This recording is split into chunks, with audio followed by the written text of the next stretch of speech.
ndivala uHana wayekhe wathandaza engafumani bantwana, and the Bible says wayequqa buyelela endlini kaEli khona eShilo.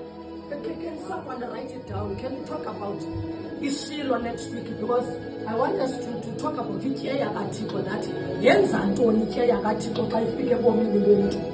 And then njengoba elokhu efike ethandaza, kukho uEli ulokhu emamele ngathi kukho lo mama usoke ethandaza apha.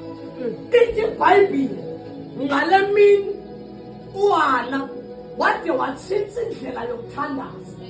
Ithi iBhayibhile wafika waguqa wabebezela isimilele, wafika wancwina kuThixo, because akhona amaxesha weba ingxaki yakho ungakwazi uyithetha ngomlomo, but the minute we come to a prayer session uqhavuka inyembezi ngaphakathi.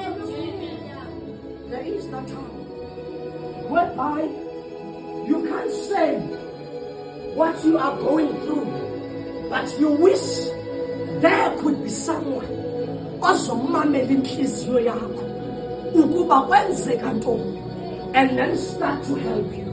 And then the Bible says uEli wadeclara ilizwi phezu kwakhe wathi, next year by this time you will be carrying umntana wakho.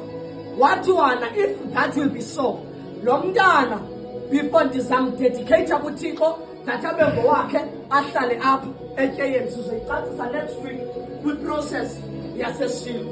But eyona nto endime kuyo is that uHana akazange afumane umntana ngosuke ahlale alile angenzi into, but wabiza igama elinguYesu. Igama elinguYesu uthe umeni basizana lencwadi ndathi, thank you Lord for this message, because kulaphathi kaBawo wethu esemazulwini it says siphe namhlanje isonka sethu semihla ngemihla. Akusonka sodwa esinophila ngaso, kodwa lelizwi likaThixo singaphila ngalo. We are talking about the name that is called Jesus. That it is that name